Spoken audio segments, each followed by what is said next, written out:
Bonjour et bienvenue dans votre émission Mandarin TV Débat. Aujourd'hui, j'ai le plaisir de recevoir sur ce plateau Bénédicte Auger, experte financière de la plateforme financière XTB. Elle va analyser pour nous les conséquences de la guerre en Ukraine sur les prix du pétrole, du gaz et sur le pouvoir d'achat dans le contexte du conflit et à la veille des élections présidentielles en France. Bénédicte Auger, bonjour. Bonjour. Hier, le 5 avril, le secrétaire d'État français aux affaires européennes Clément Beaune a déclaré sur RFI « Le pétrole, ça fait très mal à la Russie. Taper sur le pétrole est très important. » Pourquoi est-ce que c'est si important ? Tout d'abord, la Russie est le deuxième exportateur de pétrole au monde. Il faut savoir que ça représente un fournisseur de matières premières énergétiques très important. Plus d'un tiers des recettes budgétaires de la Russie proviennent des matières premières énergétiques. Et donc, les exportations de pétrole pour la Russie permettent d'alimenter l'économie. Et donc, la Russie a également une dépendance de ces exportations pour les recettes budgétaires. C'est pourquoi il est très important de, entre guillemets, sanctionner le pétrole russe, puisque ça va permettre de freiner un petit peu l'économie russe et donc un petit peu freiner l'ambition de Vladimir Poutine pour la guerre. D'ailleurs, la présidente de la Commission européenne, Ursula von der Leyen, a déclaré vouloir travailler sur des sanctions plus appuyées sur le pétrole, notamment des taxes sur les importations de pétrole et la mise en place de canaux de paiement pour sanctionner justement la Russie. Alors, dans quelle mesure la France est-elle très dépendante du pétrole russe ? Alors, la France importe environ 20 à 25% du pétrole russe. Et il faut savoir que la Russie est un important partenaire commercial de la France. C'est un partenaire historique avec des contrats de long terme. Donc on ne peut pas facilement se défaire de ces liens. Ça va mettre un certain temps. On va pouvoir réfléchir à mettre en place des contrats avec d'autres pays, mais ça va prendre un certain temps. C'est-à-dire, vous avez une idée du temps que ça va prendre ? Eh bien, peut-être agir sur le pétrole, mettre des sanctions plus importantes. On voit qu'il y a quand même pas mal d'entreprises européennes qui se désengagent de la Russie, notamment Renault ou des sociétés d'énergie comme Total Energy qui ont décidé d'arrêter d'acheter du pétrole russe à la fin des contrats. Tout cela va se mettre en place progressivement et c'est ça qui va permettre de vraiment freiner l'ambition russe, justement en pénalisant l'économie russe. Si la France cesse de se fournir en pétrole auprès de la Russie, vers quel pays elle va se tourner ? Alors, c'est une bonne question qu'on se pose aujourd'hui. Ben oui, il faut trouver des substituts, n'est-ce pas ? Oui, c'est ça. Voilà. Et donc, une partie du monde auquel on s'intéresse en ce moment, c'est le Moyen-Orient. Les États-Unis et la France ont récemment sollicité l'organisation des pays exportateurs de pétrole dont fait partie la Russie. L'OPEP ?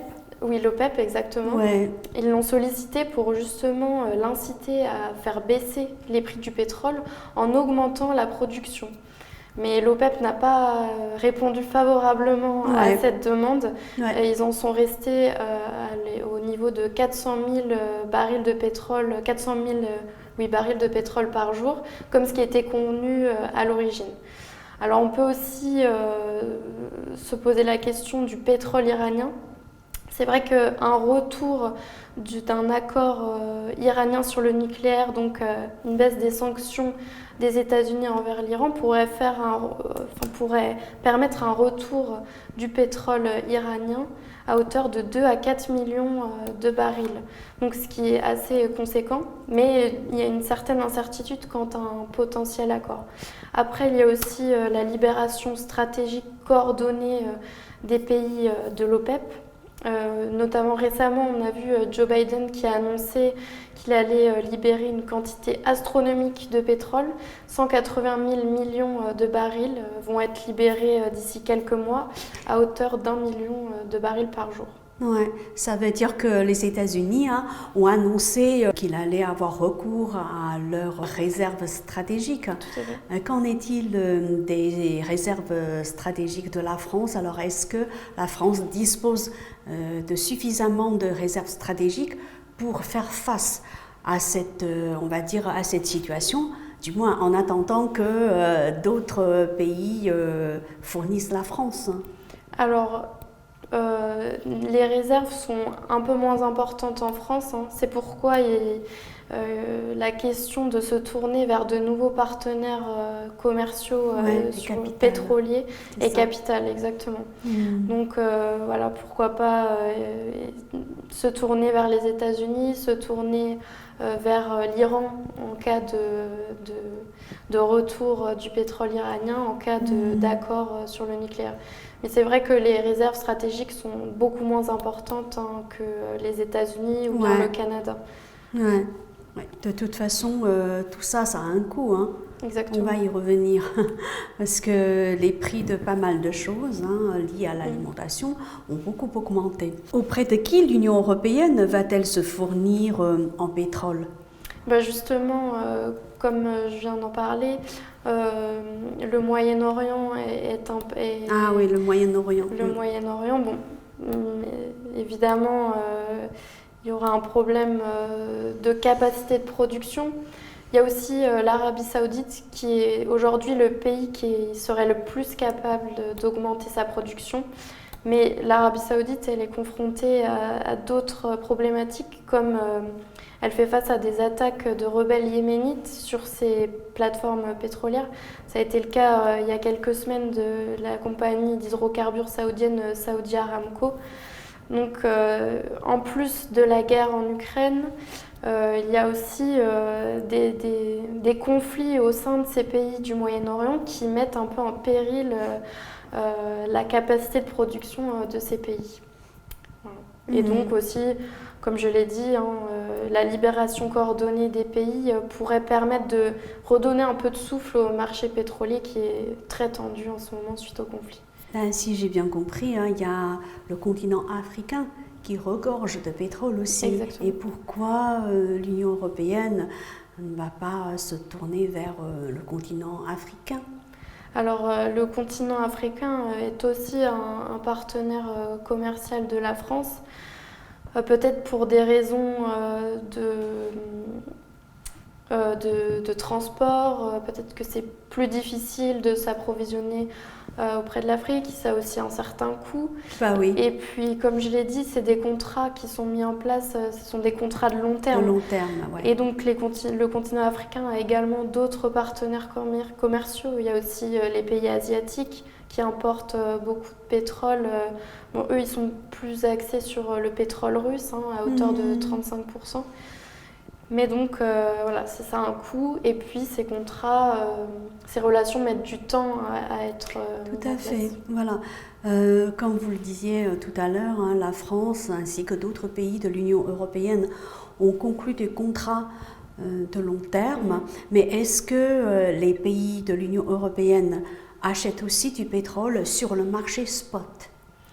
Alors oui, la France et les pays de l'Union européenne achètent également sur les marchés spot, mais néanmoins c'est quand même, pour la plus grande partie, ce sont avec des partenaires historiques, avec des contrats de long terme.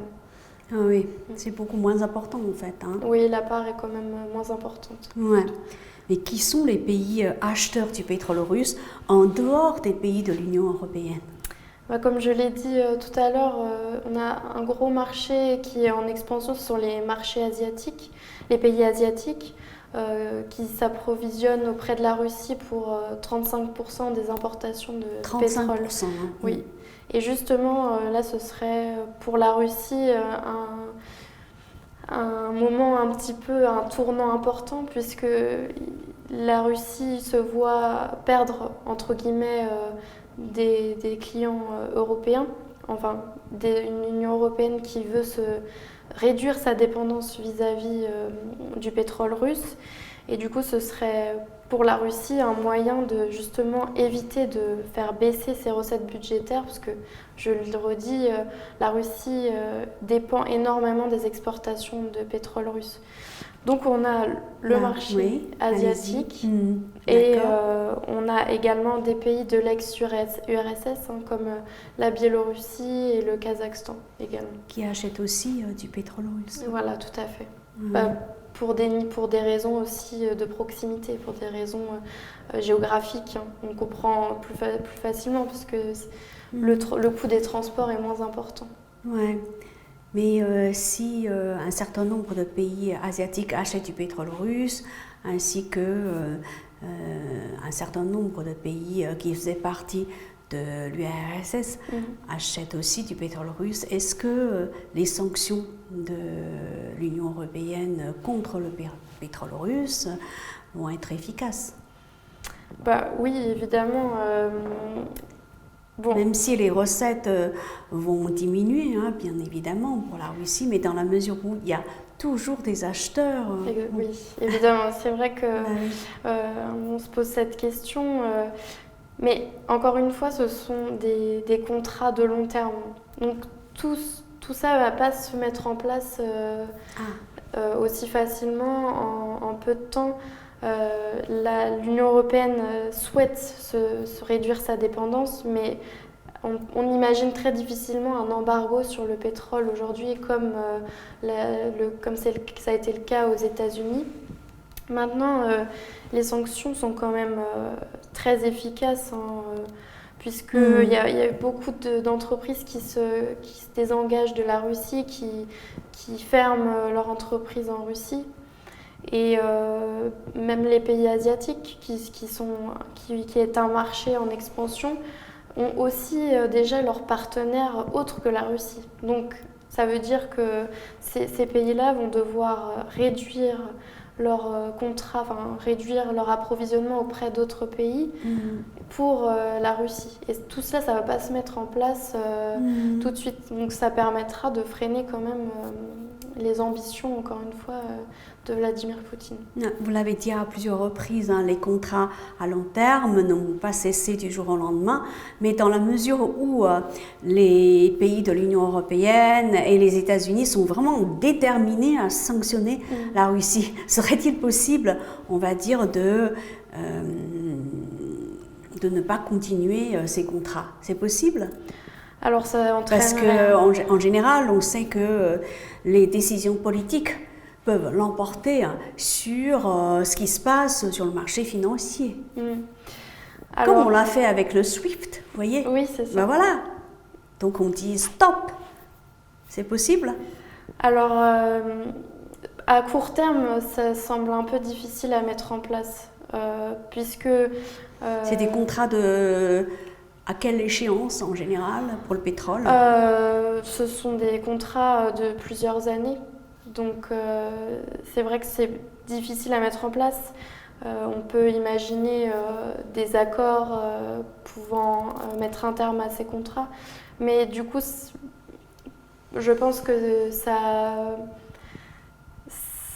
l'arrêt de ces contrats entraînerait des sanctions des pays qui sont clients de la Russie à l'avantage de la Russie. Donc ça abaisserait l'impact des sanctions en fait, que l'Union européenne, que l'Occident essaye de mettre en place contre la Russie. Donc c'est tout l'équilibre de entre guillemets, mettre en place des sanctions tout en assurant la sécurité énergétique des pays. C'est vraiment très compliqué à mettre en place. Alors, parlons un peu du gaz. Concernant le gaz, on apprend qu'il y a assez de gaz dans les stocks en France pour ne pas avoir de difficultés d'approvisionnement. Or, ce n'est pas du tout le cas de l'Allemagne, qui est quand même très dépendante du gaz russe. Première question, qui est le principal fournisseur de gaz de la France? Est-ce que c'est la Russie ou c'est d'autres pays? Alors, la France a voulu mettre en place un système d'approvisionnement avec des partenaires diversifiés et des partenaires entre guillemets solides.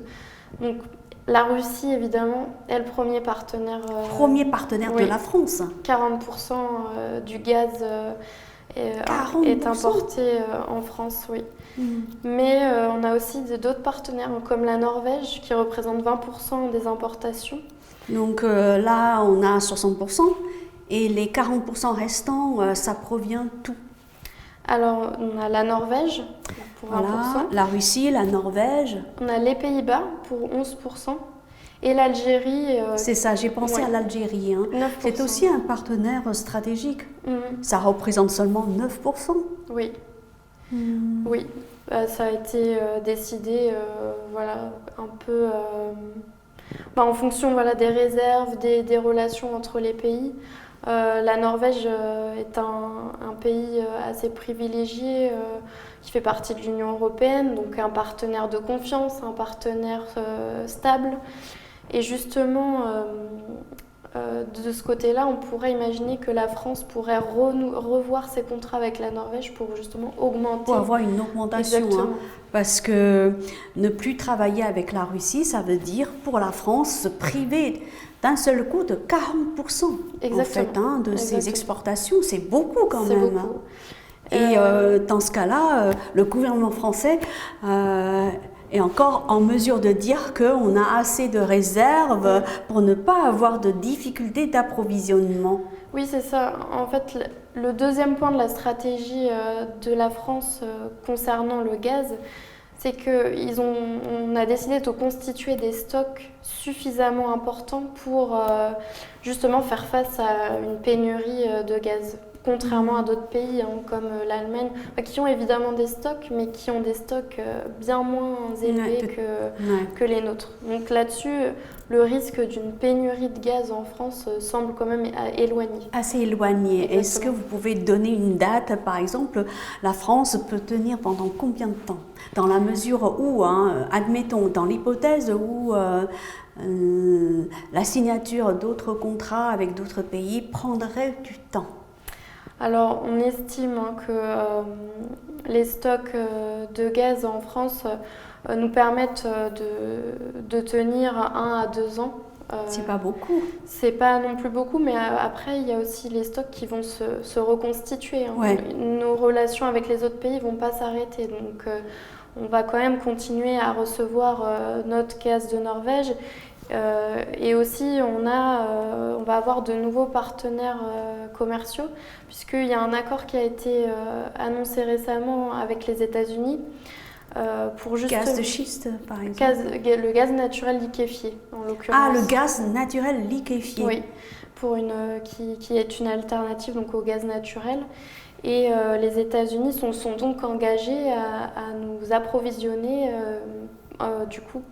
Pour faire face à la crise en Ukraine. Donc l'accord a déjà été signé. Exactement, il a été annoncé.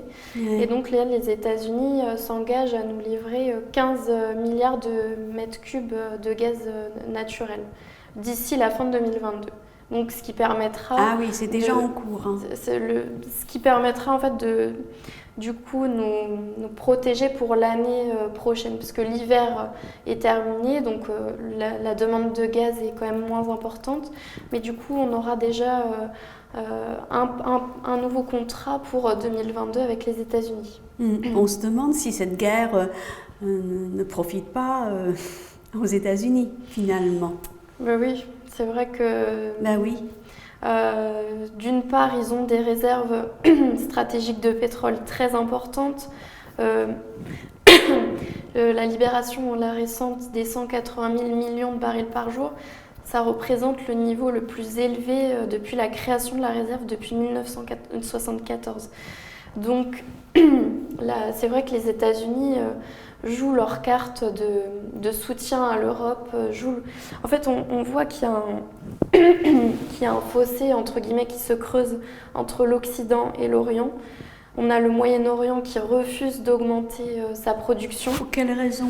Parce que justement, ils veulent réduire leur relation avec les États-Unis. Auparavant, ils comptaient sur les États-Unis pour leur assurer une certaine protection. Aujourd'hui, ils ne veulent plus être les marionnettes, entre guillemets, des États-Unis. Et donc, ils ne veulent pas influencer le marché pétrolier. Donc, c'est pour ça qu'on a les États-Unis qui sont aussi un important producteur de pétrole et de gaz. Et puis, le Canada aussi, qui est un important producteur de matières premières énergétiques. Et donc, ce bloc ouest va permettre d'aider en fait l'Union européenne à faire face à cette crise. Mais c'est vrai qu'on voit clairement maintenant deux blocs un petit peu opposés. Alors, on sait que l'Allemagne a décidé de continuer à se fournir en pétrole auprès de la Russie. Auquel cas, à quoi sert justement cette sanction contre le pétrole russe? Parce que l'Allemagne, c'est aussi un très important acheteur du gaz russe. Oui. Alors, évidemment, on peut se poser des questions quant à l'utilité, l'efficacité des sanctions une fois que l'Allemagne... C'est sûr que ça aura des conséquences, hein, mais dans quelle mesure est-ce que la Russie est vraiment, je vais dire, pénalisée? L'Union européenne représente une grosse partie des achats de gaz. Et l'Allemagne représente environ, il me semble, 30% des exportations russes. Et donc, les sanctions vont être un petit peu affaiblies, entre guillemets, par la décision de l'Allemagne de continuer à être dépendant de la Russie. Mais ça n'empêche qu'il y aura toutefois des conséquences sur le pétrole, sur les achats, sur les contrats de pétrole de l'Union européenne. Et donc, même si d'une part, ça aura peu d'impact sur le gaz, c'est surtout sur le pétrole que comptent les recettes budgétaires de la Russie.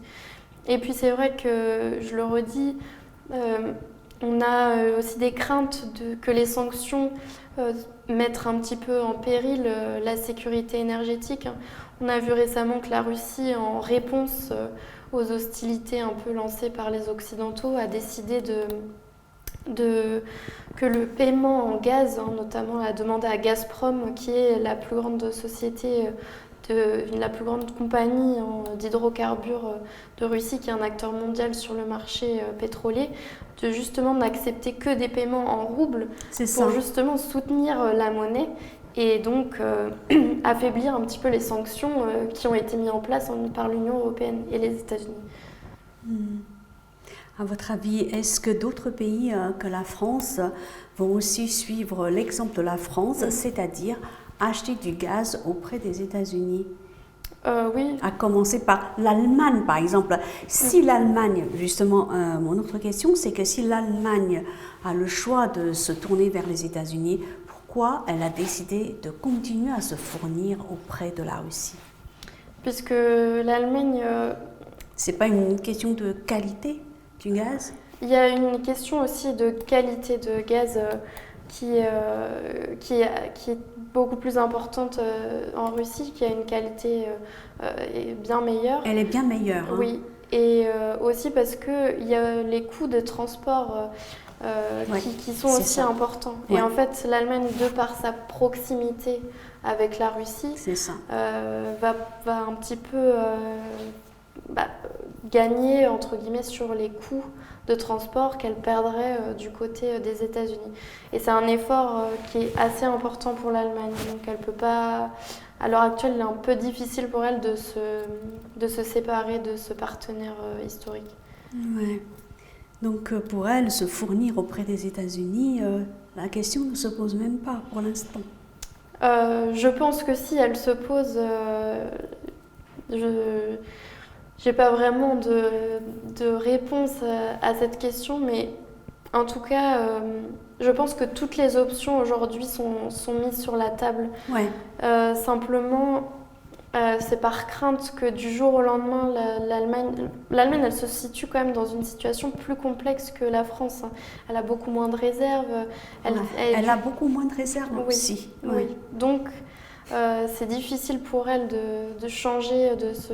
Pour elle, c'est Une question vitale. Exactement. Le président Olaf Scholz a récemment annoncé qu'il fallait quand même réfléchir à ces questions parce qu'il ne voulait pas que l'Allemagne se retrouve du jour au lendemain sans électricité. C'est vraiment un sujet aujourd'hui majeur pour ce pays. Alors, en dehors de l'Union européenne, quels sont les autres pays qui achètent beaucoup de gaz auprès de la Russie? Alors, on a la Turquie, qui est un important importateur de gaz russe. Il importe environ 14 gigamètres cubes de gaz en provenance de Russie. On a aussi les anciens pays, les pays d'ex-URSS, donc la Biélorussie et le Kazakhstan, qui importent environ 29 gigamètres cubes de gaz en provenance de Russie. C'est beaucoup, hein? C'est beaucoup. Bien plus que la Turquie. Exactement. Et on a aussi l'Asie qui importe 18 gigamètres cubes de la Russie. L'Asie, tous les pays, on va dire tous pays asiatiques confondus. Alors, surtout le Japon, la Chine et la Corée du Sud. Ce sont des partenaires importants pour la Russie. Et évidemment, la Russie pourrait peut-être privilégier aussi ces pays au détriment des pays de l'Union européenne qui lui tournent le dos. Donc on pourra voir dans les prochaines années à venir des contrats qui vont être un peu chamboulés. Ouais. Est-ce que la Russie impose à des, on va dire, acheteurs d'autres pays que l'Union européenne d'acheter du gaz avec des roubles? Alors oui, aujourd'hui... c'est tout le monde. Aujourd'hui, c'est uniquement les pays, entre guillemets, inamicaux. Sur la liste noire, n'est-ce pas? Exactement. Ceux qui imposent des sanctions à la Russie. En fait, c'est par retour un petit peu de bâton que la Russie impose le paiement en roubles, parce qu'elle a très bien compris que les sanctions des États-Unis et de l'Union européenne voulait impacter la monnaie de la Russie. Ouais. Et donc, impacter la monnaie, ça veut dire obliger la Russie à arrêter la guerre, en fait. Exactement. Ouais. Mais sauf que ça n'a pas l'air d'être la volonté de Vladimir Poutine pour l'instant. Et donc, le fait d'avoir demandé à Gazprom, qui encore une fois est un acteur majeur du secteur dans l'hydrocarbure, des matières premières énergétiques, le paiement en roubles, c'est sûr que ça va pénaliser les pays, notamment la France, qui importe 40% de gaz russe. Est-ce qu'on pourrait se poser la question suivante, à vous qui êtes une experte financière, le fait que la Russie demande à tous les pays acheteurs de ces matières premières de les acheter, on va dire, avec des roubles, est-ce que ça ne signe pas, on va dire, une fin programmée du dollar? Alors, c'est une question qui est très pertinente.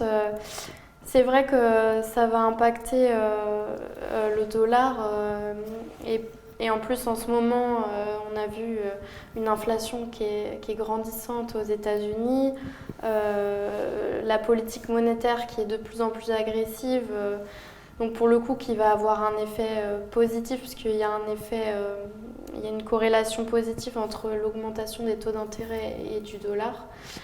Et donc, c'est vrai que l'ambition un petit peu de la Russie, c'est de s'attaquer au dollar et donc de l'affaiblir. Mais aujourd'hui, les États-Unis sont quand même un acteur très important sur le marché pétrolier. Donc je ne pense pas que cela ait un impact considérable sur le dollar américain. Alors, on va revenir sur la France. En raison des sanctions contre la Russie, l'inflation en France monte à 4,5% en mars sur un an. C'est quand même beaucoup. Oui, c'est du jamais vu depuis 1985. Le secteur le plus touché après l'énergie, c'est l'alimentation. En particulier, les produits frais avec une hausse estimée à plus de 7,2% sur un an. Comment y faire face ? Surtout pour les ménages les plus modestes? C'est vrai qu'il y a eu énormément de conséquences de la guerre en Ukraine, D'une part, on a vu une hausse considérable des prix du pétrole et donc des prix de l'essence. Là-dessus, on a des recommandations de l'Agence internationale de l'énergie qui recommande notamment aux consommateurs de privilégier les transports en commun dans la mesure du possible, le télétravail pour les entreprises et aussi de privilégier les transports en train pour les longs trajets. Du côté de l'alimentation, c'est vrai qu'elle a subi d'une part l'inflation des pays de la zone euro et aussi des conséquences de la crise en Ukraine. En fait, il faut savoir que la Russie est un important exportateur de blé et de maïs. La Russie et l'Ukraine représentent 30% des exportations de blé dans le monde. Donc c'est assez considérable. Et aujourd'hui, on s'inquiète justement d'une probable pénurie du blé, parce qu'il y a des troupes russes qui ont détruit des silos à grains. La guerre, elle détruit les cultures de blé, de maïs. Donc, et puis les sécheresses aussi aux États-Unis ou dans d'autres pays. Et donc, cette inflation va se répercuter dans les supermarchés. Et donc, c'est difficile de conseiller les consommateurs comment faire face vraiment. Peut-être privilégier le fait maison un peu plus, essayer d'éviter le gaspillage alimentaire et puis aussi essayer de un peu plus optimiser sa consommation énergétique.